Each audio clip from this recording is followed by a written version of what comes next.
Hi everyone, my name is Samantha. I am now 18 years old, but my story starts when I was 17 years old. I grew up not doing drugs nor drinking, played basketball while most of my years in high school, and was an okay student, but had one problem. I was crazy about boys, really crazy about boys. Falling in and out of love, I finally found this guy when I was a sophomore, and we had an on and off relationship for two and a half years, and after that I got pregnant. My life seemed to come crashing down. My dad always said if I got pregnant while in high school, I would have to move out. Well, that's what I did. I moved in with my bigger sister. In the process, I met a great guy. Yeah, I know what you're thinking. Great, another guy. Well, this guy was different. I just said, took one more chance. That was it, one more chance. Well, everything seemed to be going good for him. After moving in with my sister, I started my senior year in high school. Everything seemed to be going better than I thought it would be going. I turned 18, December 31st, and then January was just around the corner. January 6th, I went into labor. I had back labor the whole night, sleeping maybe about 3 hours. Wasn't that fun. My sister decided to take me to the hospital. And, well, I was 2 centimeters dilated. Yay! So I got admitted to the hospital. I stayed there and was walking a lot. And after 2 days, I gave birth to my beautiful baby girl named Serenity Paige. She was born January 8th at 8:06 p.m. There's a little picture of her. And, she was born, she cried a little bit, but she didn't do much. I started getting worried because there was a bunch of nurses that all of a sudden came in my room. The doctors cleaned her off a little bit, and then I got a hold of her for maybe about 20 seconds, I would say. Then all of a sudden, she got really pale. The doctors took her from me. I was devastated. I didn't know what was happening. I had so many things going in me. I was like halfway there, and well, I was confused. I didn't know what was going on. There's so many nurses around her. I couldn't see her. I was trying to see her. It made me mad. They took her, and they got her on oxygen, and they all left, and they're all like, she has fluid in her lungs, which is also known as pneumonia. I was like, what? I was still so confused. I didn't know even what was going on, but I was just like, oh, well, I was holding her little hand, and one nurse was holding oxygen up to her face so she could breathe at least and not have to work so hard. Everyone came in, saw her, got some pictures.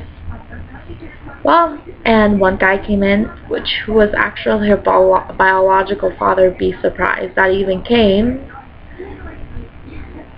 He was there. He saw her. He didn't really say much. He just looked at her and just looked at everyone and then left. That's it. That's all he did. He didn't cry with joy. He never even said a word to me. Not like she's beautiful or anything, like what I thought I could get. But oh well, there's nothing I can do about that. That night, the doctor's like, well, we'll get you some rest. Doctor came in to talk to me a while. She went down so I could get some rest at least. And he said that either they could try the best that they can do to help her, or they could take her to St. Elizabeth in Lincoln, Nebraska. Well, did I really want to leave her? Nope, I didn't. I wanted her to stay with me, so I said try to do as much as you can. That one. Around midnight, he said the only choice they have to do is to have her go to St. Elizabeth. My heart shattered. I started to bawl. Just thinking about it, I still cry. I didn't want her to leave me because I didn't want to separate. So what I did is I told the doctor, do what you have to do. I called my big sister, and I said, I need you here now. With my fiance, Kyle, that was by my side through everything, He called everyone, helped me, and soon my parents showed up. I didn't know what to do. My sister got there soon, and I said, she's all like, do you want me to go with them since you can't? And I said yes. She's like, do you trust me? And I said yes. I didn't know what to feel. After my daughter left and after I seen her in the little box, I didn't know what to do. I thought it was going to be the end. I thought I would never see her again. And, well, the next day I got released from the hospital, less than 12 hours after giving birth, be surprised. And I went to the hospital. I saw her and she was on so many machines, it was unreal. Here's some of the machines that she was on. Get a good picture? That's what her room looked like when she was in the hospital. There's a picture of her. Creative idea. And, well, there's what she looked like. I didn't know what to do. Well, finally, February 3rd of 2012, she got released, and I was so happy to bring her home. I didn't even know what to do. I told everyone and everything, and I just began to take a whole bunch of pictures. After being born, she looked like a normal baby. Nothing wrong. No more tubes. No more oxygen. She was living proof that any baby can make it. I know some parents that are born and their kids are like maybe 1 pound. Like this tiny.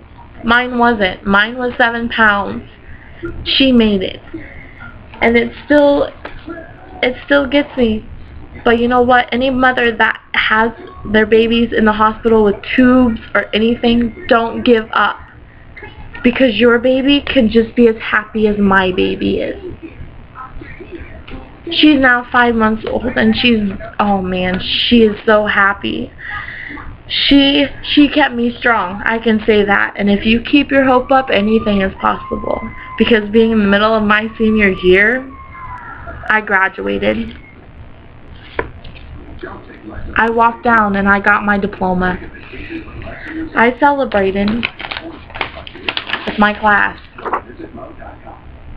Even though that's not where I started my senior year, I still graduated. Oh, and I forgot the little part. After coming home all February was most likely work and getting my CNA license. Yep, non-stop. I really didn't get to see her. Maybe 4 times and then up and down throughout the whole night. It wasn't fun whatsoever going to 4 hours of school, coming home for about 3 hours, and then going to CNA classes for another 4.5 hours. But I did it. Don't know how, but I did. Working on the weekends every day. Pretty much, it seemed like sunrise to sunset, which I really didn't. But March came around. And I got a letter from the state saying that I was neglecting my child, not changing her diaper, not feeding her, which I was. I woke up every hour of the night to make sure that she had a diaper changed and she was fed properly. Yes, I can say I was a little tired, but every new mom is, which isn't something. So, me and my fiance, Kyle,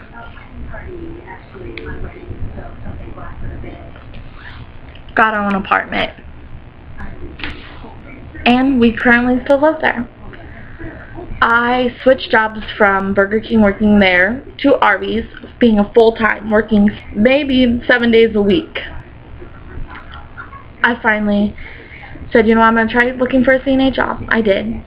Well, yeah, got a CNA job finally. Quit Arby's, and now I only work 3 days a week, 8 hours, and we're still making money because Kyle, man, he works 8.5, 10 hours a day, Monday through Friday, and makes $12.70 an hour.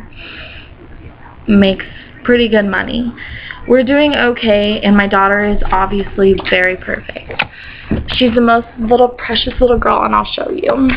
She's sleeping right now, but I just wanted to say that this is a living proof that any baby can make it. Whether she's small, big, normal, fat, tiny, anything. They're living proof that they can do it. You just can't give up and stay strong. And any teen mom that thinks that they want to get pregnant, don't. Because you're more apt to have an actual person.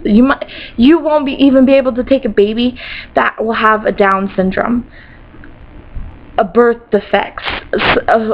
Maybe they'll be born with no arms, maybe no legs, maybe both. You don't know. So don't take the chances, and better yet, live your life while you can. Because being a mom is a full-time job, and it's not easy. Because at the end of the day, you have to play with them, and you have to make them like this.